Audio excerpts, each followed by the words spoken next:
Summer has finally hit Iceland. Things are turning green. This hike today, hands down, has to be the best hike that I've ever done.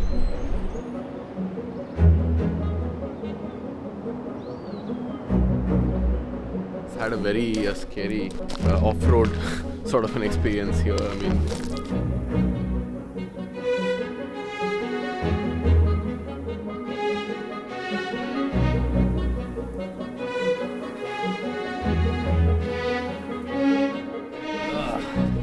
okay, people.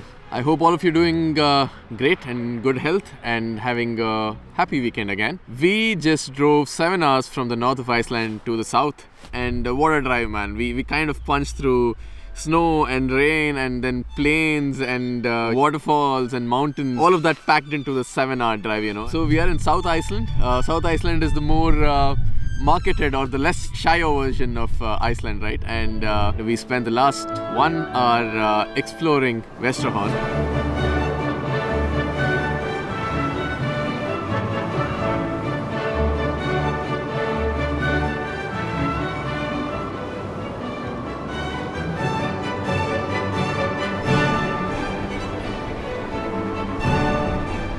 First thing that I noticed about Vestrahorn is that it's got a relatively easier name to pronounce compared to any of the other Icelandic names. Simply means the West Horn. It's called the West Horn because there's also an East Horn, Vestrahorn. A lot of you might have already seen pictures of Vestrahorn either as your Mac OS background or sometimes even your Windows background, because it is apparently the most photographed place in Iceland. If you are at the place at the right time, you see this beautiful reflection of the entire mountain on the sea that's right in front of Vestrahorn. We couldn't see it because it was all foggy. Exactly, it was all foggy, it was so windy, the sand was blowing into our eyes. And right now we see a very, very clear, perfect golden hour setting sun. And hopefully, this continues for the next few days as we explore the south of Iceland. So, welcome to South Iceland.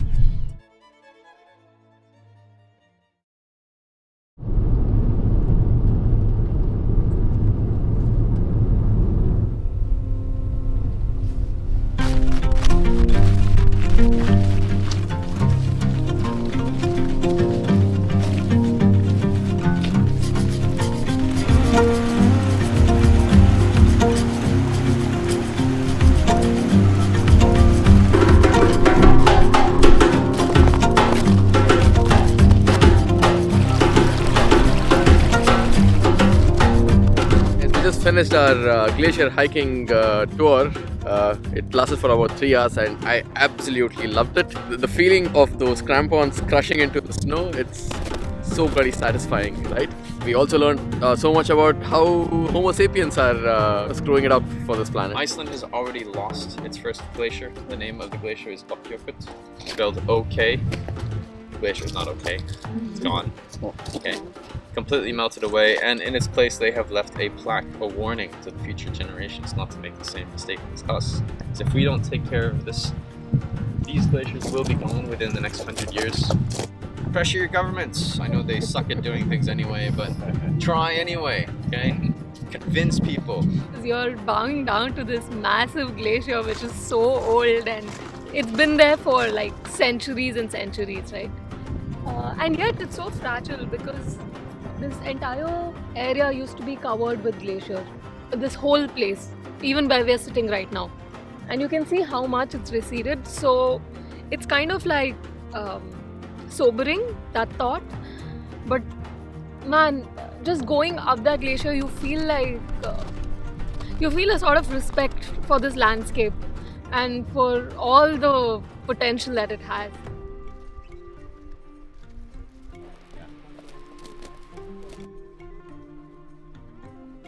You must have noticed already that I'm no longer looking like the old, fire truck sort of an attire. I've taken my jackets off. That's because summer has finally hit Iceland. Things are turning green.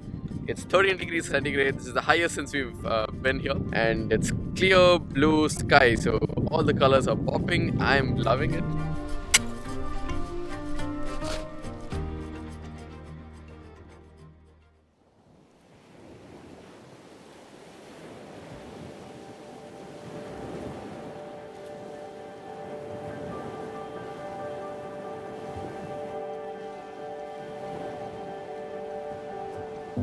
In the heart of every moment, there's a magic hour. Legend has it that there were these troll brothers who decided to go out in these cold waters for a swim in the middle of the night. So they were just chilling under the cool moon and the stars. And if you know anything about trolls are not supposed to see light, okay? But then the sun sneaked up behind them, and the trolls, they were petrified and they turned into stone.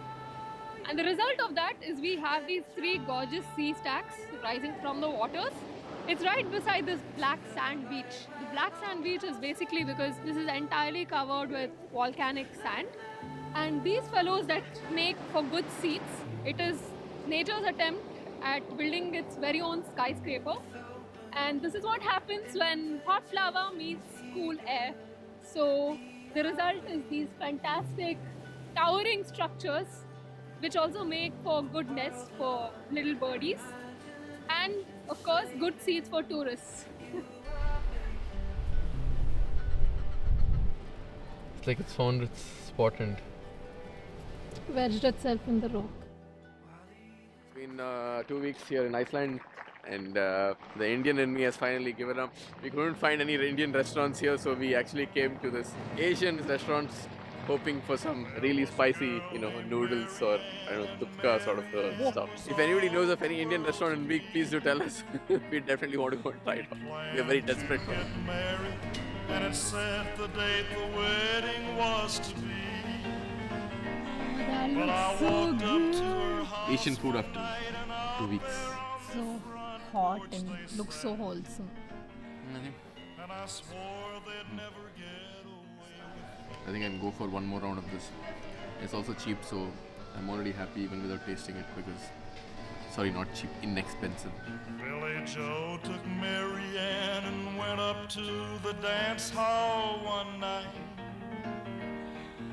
They didn't know that I was standing out there in the shadows. This town is so small that there's just like 300 people who live here full time. The rest are, just passers by, like people who are like us who come here for something and then they move. And you have scientists. And the reason you have scientists is because the Katla volcano is very close by. So they're studying like the geology of it. I don't know how many of you guys have watched this show called Katla on Netflix. The show is based around this town, and one of the most iconic buildings in the show is actually that church there that you see on top. Apparently, the Katla volcano it might erupt anytime around now, and the church is considered the most safest place for people to shelter in if at all the volcano erupts. And also it's in a very, very nice vantage point at that height, right? So we thought we'll do this hike all the way up to the church and then get a good view of the town, and then we'll call it a day. That's the plan for now. They have destination weddings at the church.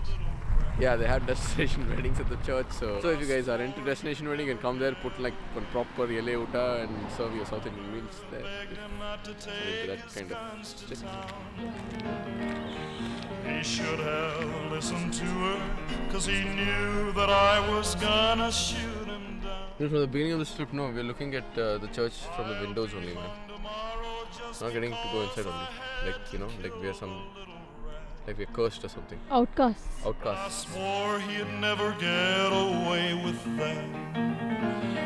And Billy Joe didn't get away with that.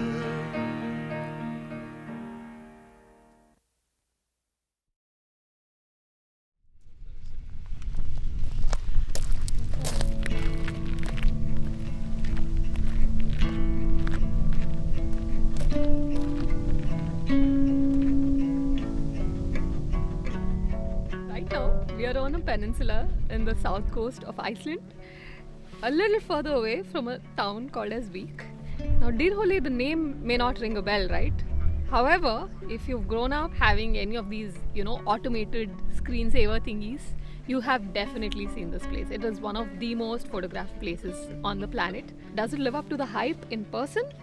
Absolutely yes. Like, there are just stunning views 360-degree round. On our right is this black sand beach that just stretches out to infinity as long as your eyes can see. The cliffs of Dirhole are basically volcanic cliffs. The interesting thing about this cliff is that there's an archway, and these archways are basically carved out by years and years of water and wind going through. You have so many birds which have built their nest into the cliff. Okay, time to go.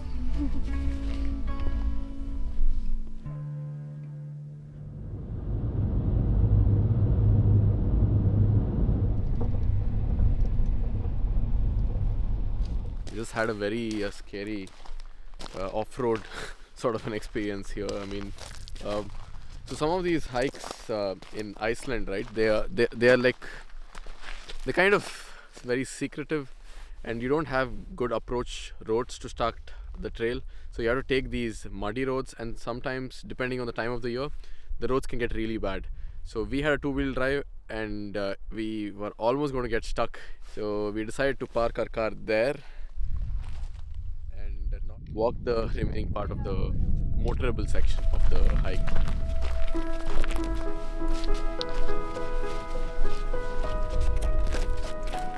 What is that?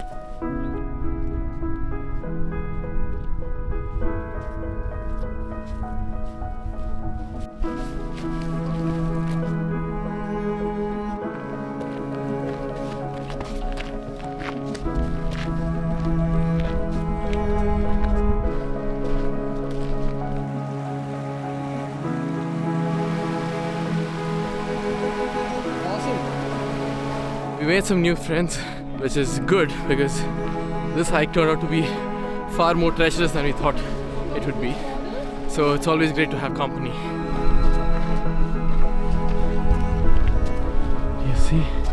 You see that?